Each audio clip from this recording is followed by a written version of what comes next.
بسم اللہ الرحمن الرحیم نحمدہ ونصلی علی رسول الکریم اما بعد.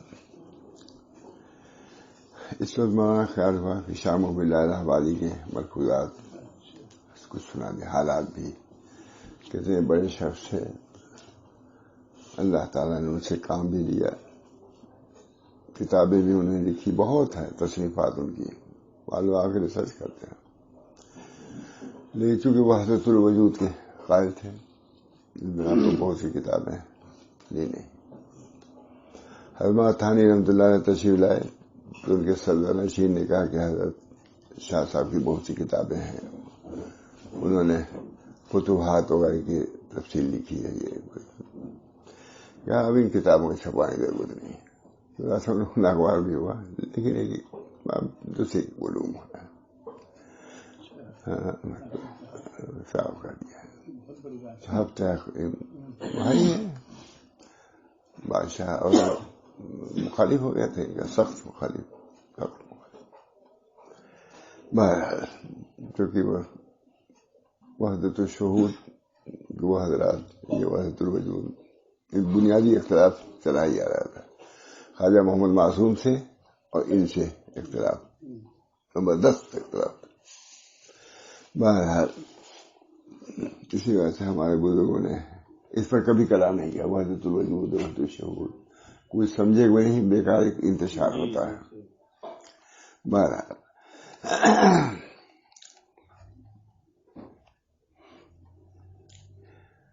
بسم اللہ الرحمن الرحیم. ابتدائی تعلیم اپنے والد محترم اور دیگر علماء دیار سے حاصل کی. اس کے بعد تحصیل علم کے شوق میں لاہور تشریف لے گئے. وہاں ملا عبدالسلام جیسے علماء اعلام سے تکمیل فرمائی اور سند فراغت حاصل کر کے اپنے وطن صدر پور آ گئے اور درس و تدریس میں مشغول ہو گئے. یہاں کے نہیں تھے، صدر پور کے تھے. مگر چونکہ بزمان طالب علمی لاہور میں جناب سعد اللہ خان صاحب وزیر اور حضرت شاہ میر لاہوری میں جو شیخ کے ہمدرد تھے، باہم معاہدہ ہوا تھا کہ جو شخص کسی منصب عالی تک پہنچے گا اپنے ساتھیوں کا بھی وہاں تک پہنچانے کی کوشش کرے گا. تو حضرت شاہ میر لاہوری تو درجہ ولایت کو پہنچے اور سعد اللہ دہلی کے بادشاہ کے وزیر اعظم مقرر ہو گئے. تو سعد اللہ خان نے دونوں صاحبان کو لکھا کہ آپ حضرات میرے پاس تشریف لائیں اور اپنے حصے سے بہرور ہوں. معاہدہ تھا کہ ہم جو کسی منصب پر پہنچے گے تو تم کو بھی بھولیں گے نہیں. تو انہوں نے لکھا ہے شاہ محب اللہ الہ آبادی کو بھی، ان کو بھی. دونوں صاحبان کو وہ وزیر اعظم ہو گئے. اور یہ تو سعد اللہ خان نے دونوں صاحبان کو لکھا کہ آپ حضرات میرے پاس تشریف لائیں اور اپنے حصے سے بہرور ہوں. غور فرمائیں کہ سعد اللہ خان کی کتنی دیانت اور شرافت کی یہ بات تھی کہ وزارت عظمیٰ کے منصب پر فائز ہوتے ہوئے زمانے طالب علمی کے معاہدے کو یاد رکھا کہ یہ ہمارا فائدہ ہوتا ہے. ٹھیک ہے، متوجہ کرنا ضروری ہے. ہمارے نظریے کے بہت بڑے مدیر ہیں، انہوں نے کہا ہمارا نا یہ تب لکھا ہوا ہم لوگ پڑھ لیتے ہیں، یہ جو آپ فائدہ لکھ دیتے ہیں اس سے بہت عبرت تھی ہو مانگے. بس اب سنا سے آگے بڑھ جاتے. لیکن ہم نے کیا لکھا کہ زمانے طالب علمی میں معاہدہ تھا کہ ہم لوگ کسی منصب پہنچیں گے تو تم کو وہاں تک ہم لے چلیں گے. تو سعد اللہ وزیر اعظم ہو گئے تو شاہ محب اللہ کو بھی لکھا، ان کو بھی لکھا. غور فرمائیے کہ سعد اللہ خان کی کتنی دیانت اور شرافت کی یہ بات تھی کہ وزارت عظمیٰ کے منصب پر فائز ہوتے ہوئے زمانے طالب علمی کے معاہدے کو یاد رکھا اور اس کا پورا پاس و لحاظ رکھا. مگر آج کا حال تو اس کے بالکل برعکس ہے. اس لیے کہ دیکھا جاتا ہے کہ معمولی سے معمولی عہدہ ملنے پر بھی چھوٹوں اور ساتھیوں کو تو کیا اپنے بڑوں کو بھی نظر انداز کر دیا جاتا ہے. ٹھیک ہے، بڑوں کو بھی، اور ان کے حقوق کی ادائیگی سے بے اعتنائی بچی جاتی ہے. یا ویلہ یا حسرت. چنانچہ حضرت شیخ محب اللہ الہ آبادی دہلی تشریف لے گئے، ان کے بلانے پر گئے تو آپ بھی وزارت ثانیہ کے خلاص سے نوازے گئے. نائب ذات نہیں وہ ثانی وہ اعلیٰ تھے، کچھ کم درجے. مگر آپ جیسے حوصلہ عالی ہمت طالب صادق طاہر لاہوتی کو اس دولت فانیہ کے حصول پر کب اور کیسے قناعت ہو سکتی تھی؟ سب معلوم کرنے کی ضرورت ہے نہیں، تھوڑی سی بات میں ہم لوگ کیا سے کیا ہو جاتے ہیں. کیا ملا تم کو؟ ابھی کچھ نہیں ملا. موسیٰ علیہ السلام کو یہی دکھایا گیا، ایک چڑیا نے سمندر سے چوچ میں کچھ لیا. خضر علیہ السلام کہا کہ یہ کتنا لیا ہے؟ کوئی ہے نسبت اس چوچ میں لیے؟ چوچ میں جو اس کے پانی ہے اور سمندر کو نسبت کا کوئی نسبت نہیں. کہا ہمارے میں اللہ کی علم یہ بھی نسبت نہیں ہے. ہمارے حضرت فرماتے تھے وہاں تو فانی کا فانی مقابلہ ہے، یہاں تو فانی کا باقی مقابلہ ہے، کوئی مقابلے کی وہی نہیں. ماشاء اللہ وہی سمندر سے اور چوچ سے پانی کوئی نسبت نکلے گی، لیکن اللہ کی نسبت بدلا ہے. موسیٰ علیہ السلام آپ کے علم میں اللہ کے علم میں کوئی نسبت ہے؟ یہ تربیت کی ضرورت تھی، یہ تربیت ہے. موسیٰ علیہ السلام کا انا یہی کہا تھا سب سے بڑا عالم کون ہے؟ کہا میں. اس پر اتنا مجاہدہ کرایا گیا. یہاں ہم لوگ کتنے مطلب انا کرتے ہیں، کہیں خیال بھی نہیں ہوتا کہ ہم نے کیا کیا. طریق سے دوری کے سب سے غرور. جتنے لوگ ہلاک ہوئے دعویٰ آئے کاذبہ کی بنا پر ہلاک ہوئے. ماشاء اللہ دعویٰ کاذبہ، علمی دعویٰ ہو یا عملی ہو یا حال کا ہو. حال کا اور زیادہ برا ہوتا ہے. کوئی حال ہو گیا سمجھیں گے اس سے ہم بہتر ہو گئے. ارے کیا بھائی، جب چاہے حال مانی یہی کہ ابھی پلٹ جائے گا. اس وقت میں حال ہے، ایک وقت میں حال میں خوب روتا ہوتا ہے، کتنا اچھا. ایک وقت میں اتنی خشکی ہو آتی ہے کہ رونا چاہتا تو نہیں رو پاتا. اللہ کے دین حال مہمان عزیز ہے. حضرت گنگوہی فرماتے ہیں حال مہمان عزیز ہے، اس کی قدر کرو، روٹ جائیں گے پھر نہیں آئیں گے. حال مہمان عزیز ہے. اگر حال تم کو باطنی مل گیا کوئی، اس کی قدر کرو، اللہ کا شکر ادا کرو. یہ کھانے کے بعد شکر ادا کرتے ہو. اگر حال ملا تو باطنی نعمت تم کو ملی ہے، اس کا شکر اس سے زیادہ ہونا چاہیے.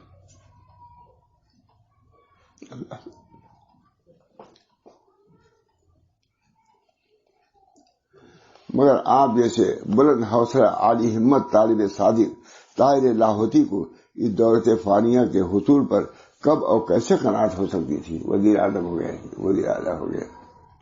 مار پیٹ کیا کیا ہوتا ہے، قتل فتار ہوتا ہے.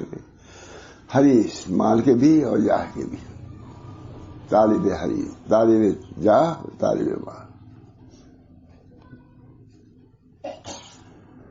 اس لیے آپ قطب الاقطاب بختیار وحشی قدس روح کے مزار پر تشریف لے گئے، دلی حضرت قطب صاحب کے مزار پر، اور استخارہ فرمایا تو اشارہ ہوا کہ اے محب اللہ، تم امور ظاہر کی اصلاح کے لیے پیدا نہیں کیے گئے ہو، بلکہ کارہائے باطن کی درستگی کے لیے اس عالم میں لائے گئے ہو.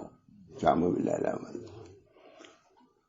ابھی بہت کم لوگ گئے ہوں ان کے مزار پر، حضرت جاتے رہتے. ہاں جی جاتے رہتے. کوئی بات ہوتی کہتے میں جا کے کہہ دوں گا. نہیں یہاں کے لوگ پریشان کرتے تھے تو کہتے میں جا کے کہہ دوں گا شیخ سے اپنے. اتنا ناز تھا ان کو کہ ہم جا کے جو کر. تم امور ظاہر کی اصلاح کے لیے پیدا نہیں تھے، بلکہ کارہائے باطن کی درستگی کے لیے اس عالم میں لائے گئے ہو. کاش کہ ہم لوگ بھی سمجھتے، ہمارے لوگ بھی سمجھتے. ویسا کم سے کم خانقاہ مدرسے والے تو سمجھیں. آپ کچہری بھی نہیں کر سکتے تو وہاں تو کر سکتے ہیں. اس میں سناتا رہتا ہوں صاحب. اور سب سے پہلا مخاطب میں ہوں، سب سے بڑا خاطی میں ہوں.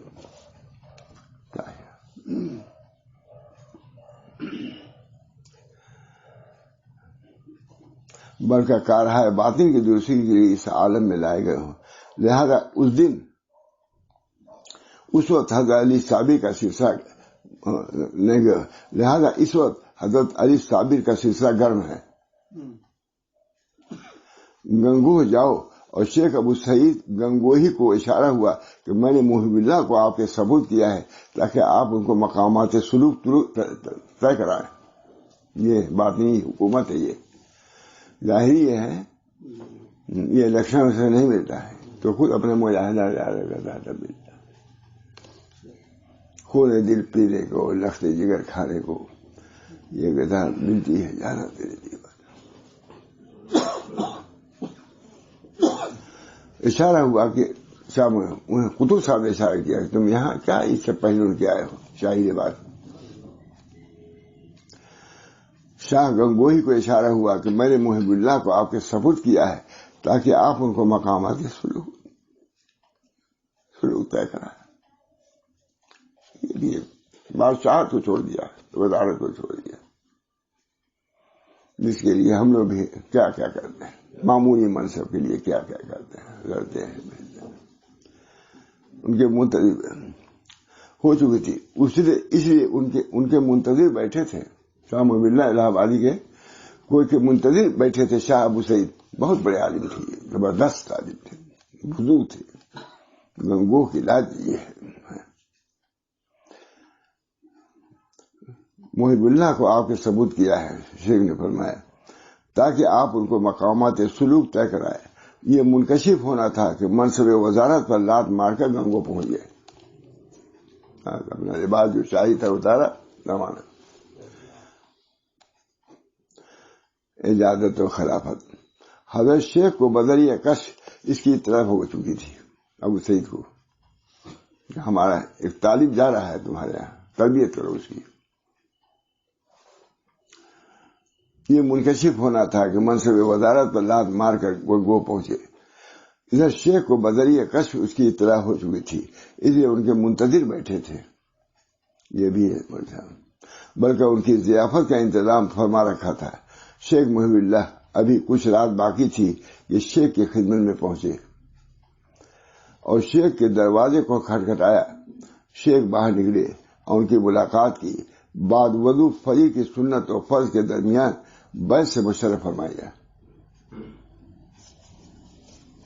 چونکہ آپ کی باطنی استعداد اور صلاحیت ولایت موسوی سے مناسبت تھے, صلاحیت ولایت موسوی سے مناسبت رکھتی تھی. عمر, حضرت عمر فاروق علیہ السلام, اس لیے اس کے مناسب نفی و اثبات اور اس میں ذات کے ذکر و شکل کی تلقین فرما کر 40 دن کے لیے حجرے میں بیٹھنے کا امر فرمایا. ابھی ہم لوگ گئے تھے 2-4-10 سال پہلے, تو مجھے کہا تھی یہی جگہ ہے جہاں بیٹھا ہے, تو وہ جگہ اب بھی باقی ہے گنگو میں جہاں شیخ محب اللہ الہ آبادی کو بیٹھا ہے, جہاں بیٹھا ہے وہی ہے نا, تو خالد سیف اللہ. ابھی چند ہی روز ہوئے تھے کہ شیخ ابو سعید نے آپ کی روحانی ترقیات کو دیکھ کر حجرے کے دروازے سے ندا دی کہ محب اللہ آ جاؤ, تم کو ہم نے اللہ تک پہنچا دیا اور پورب کی ہدایت تم کو سپرد کر دی. وہ یہاں کے تھے نہیں, اس کے بعد الہ آباد آئے. یہ سن کر دوسرے سالکین راہ اور مقیمین خانقاہ ملول خاطر ہوئے. ہم نے اتنے دن سے مجاہدہ کر رہے ہیں, ہم کو نہیں دیا, ان کو دے دیا, بہت ہوتا ہے. اور عرض کی حضرت ہم لوگ مدت سے ریاضت مجاہدہ کر رہے ہیں, مگر اب تک وساط کے آب شیری سے شاد کام نہ ہو سکے. آب شیری اور حضرت والا کی جانب سے کبھی بھی ایسے کلمات عالیہ سے مشرف نہیں ہوئے جو ان کو دیا آپ نے. شاہ محب اللہ الہ آبادی, الہ آبادی ہے, یہ بہت زیادہ لکھا ہے اس کو. ہم نے لکھا کہ ہم نے اس سے لکھا کہ ان کے شہر میں ہم رہتے ہیں, تو ہم نے زیادہ لکھا, ان کا حق تھا. اور یہ نوواری شخص ابھی مجاہدہ اور ریاضت کی لذت سے آشنا بھی نہیں, اس کو پل بھر میں ایسی نعمت سے نواز دیا آپ نے. شیخ سے کہا, شیخ ابو سعید گنگوہی نے ارشاد فرمایا کہ محب اللہ ایسا شخص ہے جو کہ ایک ہاتھ میں چراغ اور دوسرے ہاتھ میں آگ لے کر آیا, اسے جیسی ہم نے پھونک ماری وہ روشن ہو گیا. چراغ لے آیا, تیل بتی ٹھیک کر کے لے آیا, پھونک مارنے کی ضرورت ہی نہیں, آگ لگ گئی. محبت کی آگ, آتش محبت ہے نا. اس میں لگ بات ہے نہیں, لیکن ہم لوگ کی مجلس یہی ہے, اس میں اگر سنا جائے تو کوئی حل نہیں ہے کہ نہیں. اس میں تو یہی سنانا چاہیے. میں نے کہا بھائی مجھے اب اسے آسانی ہوگی, مجھے اب تک روانی بیان کر رہا تھا نا, یہ 2-4 دن سے ہوا کہ بھائی اتنا 50 سال لگا ہوا, 50 ہے نا, 45-50 سال لگا. اتنی محنت سے ایک ایک حرف لکھا ہے کہ نہیں, ایک ایک حرف محنت سے لکھا ہے, غور خوص سے کی کیا مناسب کار پیٹی ہے سب سے جانتے ہیں. لوگوں نے کہا اب یہ وقت مجھ پہ آسانی کا ہے, یہ اب آسانی ہے, مجھے سوچنا پڑتا تھا. نیز ارشاد فرمائے کہ ہم سے اس شخص کے بارے میں کیسے تاخیر ہو سکتی ہے جس کے کام میں اللہ تعالیٰ ہی نے جلدی فرمائی. ماخوذ ازمر العارفین مؤلفہ حافظ محمد حسن مراد آبادی, بہت عمدہ کتاب ہے. الہ آباد احمد. غرض شیخ ابو سعید نے اپنے فیض لامتناہی اور قوت روحانی سے مرد صادق کو کمالات ظاہری و باطنی سے مشرف فرمایا. اس کتنے ہیں. غرض شیخ ابو سعید نے اپنے فیض لامتناہی اور قوت روحانی سے مرید صادق کو کمالات ظاہری و باطنی سے مشرف فرمایا اور خلق خلافت سے نوازا. کچھ دنوں گنگو قیام کے بعد اپنے وطن صدرپور تشریف لے گئے, مگر وہاں کا قیام اپنے حال کے مناسب نہ سمجھا. صدرپور یہاں کے نہیں تھے, اس لیے کچھ دنوں کے بعد توکل علی اللہ رودولی حضرت شیخ عبدالحق محدث دہلوی کے آستانے پر پہنچے. رودولی شریف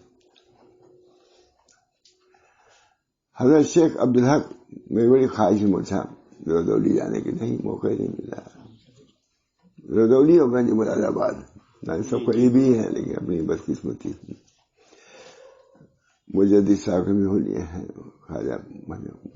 جو سب سے قریب ہیں وہاں نہیں جا سکا اب تک. حضرت شیخ عبدالحق محدث کی روحانیت سے خصوصی عنایت اور بشارت سے شاد ہو کر شہر الہ آباد کی طرف متوجہ ہوئے. رودولی سے نسبت لیا, وہاں لیا, یہاں تکمیل کیا, آگے الہ آباد شاہ ہو کر شہر الہ آباد کا متوجہ ہوئے. جب مانی پور پہنچے تو شیخ حسام الدین مانی پوری کی زیارت سے مشرف ہوئے. مانی پور پڑتا نہیں لکھنؤ گیا, میں سمجھتا تھا مانی پور ہمیشہ آتا ہی رہتا ہے, میں کہیں افغانستان وغیرہ میں کوئی جا رہا ہے. اب جاتا ہے لکھنؤ آنے یا مانی پور, میں کہ یہی مانی پور ہے جو کتابوں میں کہا یہی ہے. گیا میں بہت مزہ آ رہا تھا بزرگوں کے, بہت مرکز تھا وہ مانی پور, مرکز رہا. ہاں, اور دریائے جمنا کے کنارے جہاں مزار اقدس ہے قیام فرمایا. اولاً فقر و فاقہ سے دو چار ہوئے, یہ بھی ابھی مجاہدہ دیکھیے. اولاً فقر و فاقہ سے دو چار ہوئے, مگر کمال استقامت کو اختیار کیا. فرمایا مگر کمال استقامت کو. آخر اللہ جل شانہ نے ابواب الرزق کو مفتوح فرمایا اور قبول عام سے نوازا. مریدین و معتقدین کی کثرت کو دیکھ کر حضرت قاضی گھاسی شاہ نے اپنا وسیع مکان واقع محلہ بہادر گنج کو نظر کر دیا. قاضی شاہ کی مزار حسن مندر میں ہے, کبھی ہم لوگ جاتے ہیں, بہت دن سے نہیں گئے, ادھر جانے ہی نہیں ہوتا. ان کے خلیفہ مریدین و معتقدین کی کثرت دیکھ کر حضرت قاضی گھاسی شاہ نے, وہ جو قبرستان لکھا بھی ہے سب جانتے ہیں اس کو, اپنا وسیع مکان واقع محلہ بہادر گنج کو نظر کر دیا. پھر شیخ وہاں ہی مقیم ہوئے جو آج دار شاہ محب اللہ بہادر گنج کے نام سے موسوم و معروف ہے. وہی جلسہ بھی ہوتا ہے. آپ کی تعلیم تربیت سے اہل الہ آبادی نہیں بلکہ خلق کثیر کو فیض پہنچا. یہ بھی اور اب بھی آپ کی روحانیت اور سلسلہ عالیہ کے شیوخ سے فیض پہنچ رہا ہے. مثال میں نے لکھا. خیر,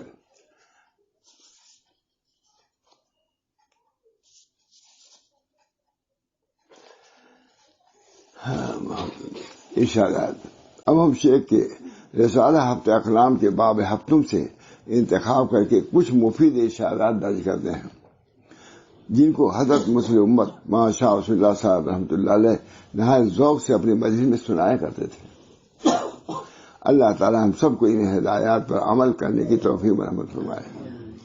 شیخ فرما رہے ہیں کہ جان لو کہ امراض کی 3 قسمیں. تفصیل لکھیے بہت. پہلی قسم بدن کے امراض ہیں جن کو سب لوگ جانتے ہیں, اس کے علاج کا تعلق علم طب سے ہے, یہ بھی سب کو معلوم ہے, اس کو ہم نہیں لکھتے اس کے بارے میں. دوسری قسم عقل کے امراض کی ہے. یہ دیکھیے وہ بدن یہ عقل کی.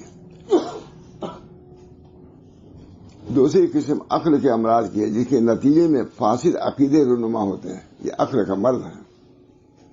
فاسد عقیدے جو ہوتے ہیں وہ عقل کے فساد کی وجہ سے سمجھ نہیں آتا.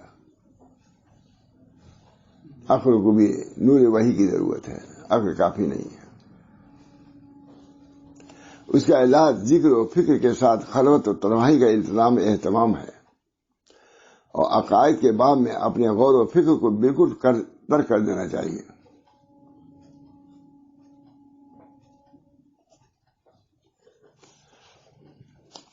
شیخ نے غور و فکر کے ترک کرنے کو اس لیے فرمایا کہ عقائد کا تعلق زیادہ تر سمع اور نقل سے ہے. کہ ہم لیکن فائدہ نقل سے ہے نہ کہ عقل و دانش سے.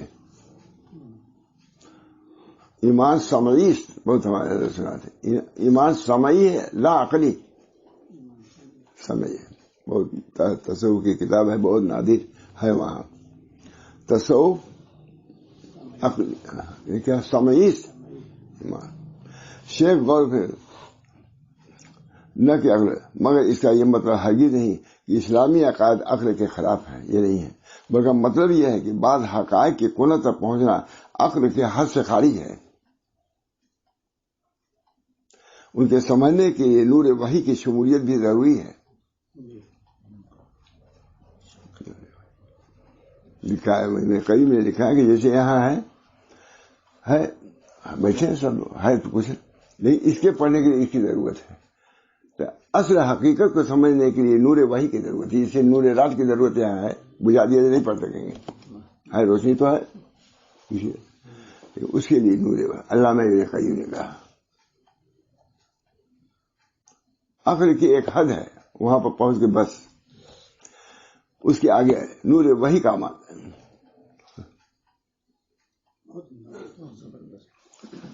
سمجھا دینے والی بات نہ کہ عقل. مگر اس کا یہ مطلب ہے کہ نہیں کہ اسلامی عقائد عقل کے خلاف ہیں بلکہ مطلب یہ ہے کہ بعض حقائق کے کنت تک پہنچنا عقل کے حد سے خارج ہے. چشمہ کیوں لگایا تھا ابھی اتار دیے وہاں نہیں دیکھیں اس کی وجہ سے وہاں ہم دیکھ رہے ہیں.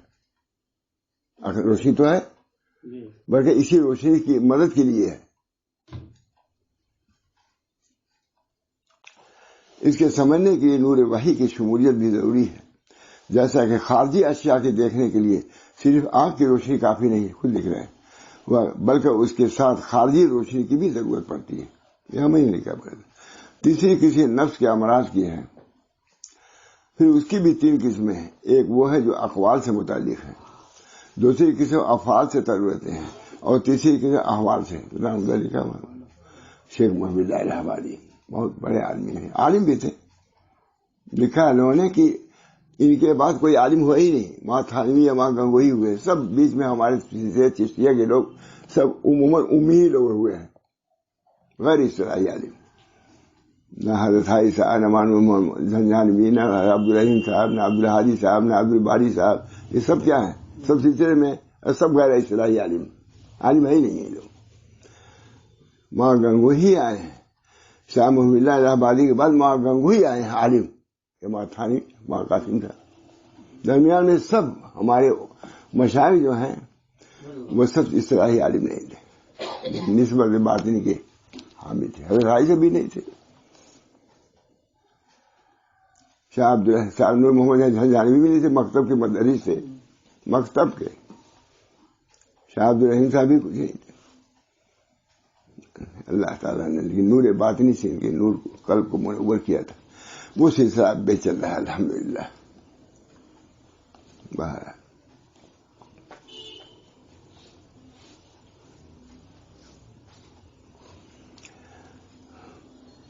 دوسری قسم افعال سے تعلق رکھتی ہے اور تیسری قسم احوال سے. یوں ان میں سے ہر ایک کا علاج علیحدہ ہے مگر شیخ کامل کی صحبت امراض عقل اور نفس دونوں کے لیے علاج ہے. یہ بھی لکھ دیا انہوں نے لکھا ہے. مگر شیخ کامل کی صحبت امراض عقل و نفس دونوں کے لیے علاج ہے. عقل کی کبھی ہے. میں نے اس فائدہ لکھ دیا ہے. سبحان اللہ. شیخ نے نہایت ہی نادر بات یہ ارشاد فرمائی کہ مشائخ کامل کی صحبت سے صرف امراض نفسی کی اصلاح نہیں ہوتی بلکہ امراض عقل سے بھی شفا نصیب ہوتی ہے، عقلی چیز. اس لیے کہ حضرات چونکہ صاحب عقل و فراست ہوتے ہیں، اس لیے جو ان کی صحبت میں خلوص سے معاشرت اختیار کرتا ہے، ان کی تعلیم و تربیت، ان کے فیض صحبت سے اس کی عقل میں بھی ایسی جرا نصیب ہوتی ہے کہ وہ حق کو حق اور باطل کو باطل سمجھنے لگتا ہے. حق کو حق اور باطل. ٹھیک. اب ہم امراض قولی کی کسی سے تفصیل کرتے ہیں، اس لیے کہ اس میں عام اطلاع ہے، مگر طرز یہ ہے کہ اس کے علاج سے عام طور پر غفلت ہے. امراض قولی بہت سنا دیتے ہیں. ہمارے گھر میں وغیرہ میں انتقال ہوا ہے تو یہ کتاب، اب یہ نہیں مطلب کہ جو جسے نقل کر رہا ہوں، کتاب میں رکھا چلے گئے تھے بمروی حضرت، اور اسی کتاب سے پڑھتے ہی تھے. اس میں سے ایک ہی بھی امراض قولی جو میں نقل کر رہا ہوں سب حضرت سنی ہوئی باتیں سنا. اب دیکھیے، چنانچہ امراض قولی میں سے ایک بات یہ ہے کہ ہر وہ بات جسے حق سمجھے وہ کہی دے.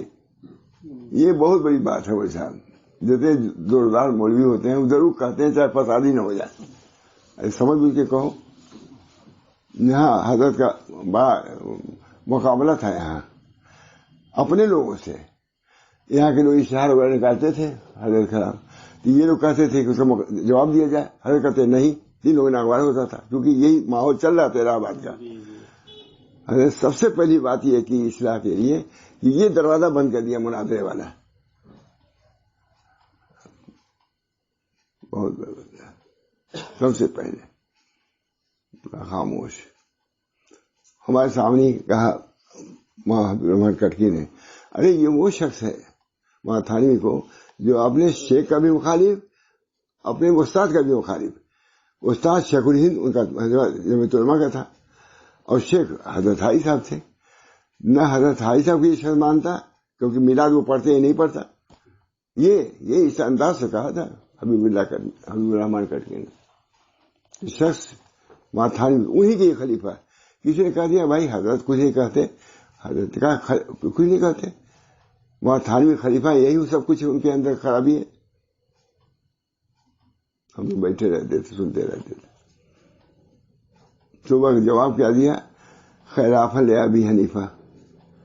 امام محمد کا یہ قول ہے لیکن ابو حنیفہ کا خلاف ہے. استاد خلاف کیا کہ نہیں؟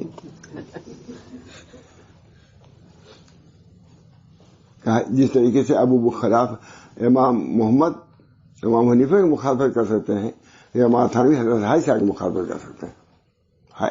دین ہے. مکہ معظمہ میں حضرت معلوم وہی تھے. کہا مجھے شیر احمد ہم جا رہے ہیں میلاد پڑھنے، بھائی چلو کے ساتھ. کہا نہیں، میں اس کا رد کرتا ہوں، میں کسی آپ کے ساتھ جا سکتا ہوں. کہا اگر تم چلے ہوتے تو مجھے اتنی خوشی نہیں ہوتی جتنا اس بات سے خوشی ہوئی. حضرت حاجی صاحب نے کہا. وہ تھے پیر تھے، اتنے بڑے علماء کے تک اکڑ کو لگتے تھے کہ موقع. اگر تم چلتے میرے ساتھ، حضرت وہی کہا میں اس کا رد کرتا ہوں، میں کیسے جا سکتا ہوں. حضرت کہا کہ اگر تم چلے چلتے تو اتنی خوشی نہیں ہوتی جتنا اس بات سے مجھ کو خوشی. سب لکھا ہوا ہے مجھے، یہ کتاب جو اقوال سب ہے اللہ ماشاء اللہ. چنانچہ امراض قولی میں سے ایک مرض یہ ہے کہ ہر وہ بات جسے حق سمجھے وہ کہی ضروری نہیں. جس حساب سے بڑا اختلاف یہاں تھا ایک معاملے میں، حق بات ہی سے کہتا ہوں لیکن تمہارے حق بات کو ایسے کتنا فتنہ پیدا ہو گیا. ایسا حق کہنا جسے فتنہ پیدا ہو وہ جائز ہے؟ کہانی جائز نہیں. حضرت نے آ کر کے یہاں یہ پورا علماء کو دبا دیا اس سلسلے میں. کہا بالکل آپ کو اجازت نہیں. مناظرے کا باب بند، مقابلے کا بند. چنانچہ سب لوگ کہتے ہیں کہ حضرت الہ آباد میں کام کیا. وہاں یونس شیخ نے کہا بھی بہت کام کیا. وہاں الہ آباد میں کیا کیا تھا؟ یہی کیا تھا کہ ہم لوگ دیوبندی نہیں ہیں، مدنی ہیں. مدنی یہ کہو الان اس کو بریلوی دیوبندی کو ختم کرو. بہت کرتے سب بڑے بڑے لوگوں کے سامنے کہتے جو مناظر تھے اسے ضرور کہتے تھے. ٹھیک. مجمع میں بیان کرنا حرام ہے. حالانکہ ہر وہ بات جسے حق سمجھے وہ کہی دے، خواہ موقع ہو یا نہ ہو. مثلا غیبت یا حق ہے کہ نہیں، صحیح ہے لیکن جائز ہے نہیں کرنا. غیبت صحیح بات کی، یہی تعریف ہی اس کی ہے. صحیح بات کو پس پس کہنا غیبت ہے، یہی ہے. یا زن و شو کی باتیں، میاں بیوی کی باتیں لکھا ہے نا کہ منع ہے نہ بات کرو، یہ بھی ہے. یعنی کہ ان کی ہر بات آ کر کے مجمع میں بیان کرو. بیوی جو خلوت کی ہیں مجمع میں بیان کرنا حرام ہے ایسی. حالانکہ وہ باتیں بالکل صحیح ہوتی ہیں. تو اس سے معلوم ہوا کہ ہر صحیح بات ہر سے کہہ دینا ہی ضروری نہیں ہے بلکہ منع ہے. بہت اس پر کلام کیا. بمنوری میں تھے حضرت، اسی کو یہ کتاب مل گئی تھی، یہی کرتی تھی، اس وجہ میں نے زیادہ لکھا ہے. اسی طرح مجلس عام میں کسی کو حق بات کی نصیحت کرنا بلا شبہ کلمہ حق ہے، مگر کوئی دانشمند آدمی ایسا کر کے ہرگز اپنے بھائی کو فضیلت نہ کرے گا. بات تو صحیح تم نے کہا لیکن فضیلت ہے. تنہائی میں کرنا نصیحت ہے اور مجمع میں کرنا فضیلت ہے. لفظ ہے یہ. کوئی بات اگر ہے تو تنہائی میں کرنا یہ نصیحت اور مجمع میں کرنا فضیلت.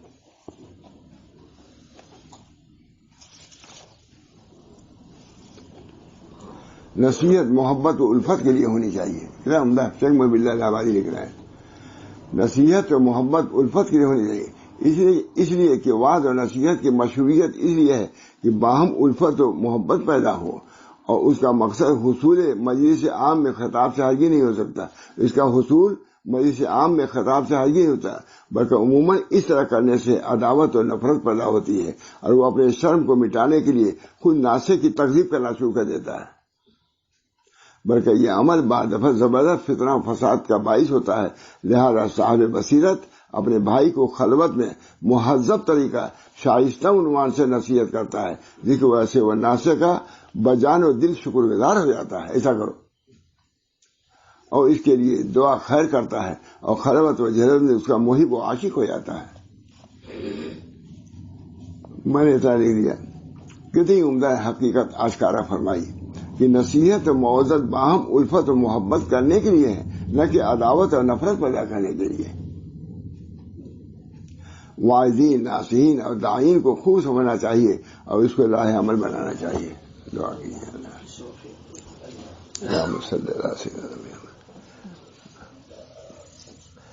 اللہ تعالیٰ ہم سب لوگوں کو اپنے بزرگوں کے تعلیمات پر عمل کی توفیق مرحمت فرمائے. شاہ محب اللہ الہ آبادی بڑے شخص ہوئے ہیں. مولانا علی میاں بھی ان کا نام لکھا ہے بڑے لوگوں میں. اللہ تعالیٰ ان کے فیوز و برکات سے ہم سب کو مالا مال فرمائے. اللہ تعالیٰ ان کی تعلیمات کو سمجھنے اور اس کو جاری کرنے کی بھی توفیق مرحمت فرمائے. ربنا تقبل منا انك انت السميع العليم برحمتك يا ارحم الراحمين.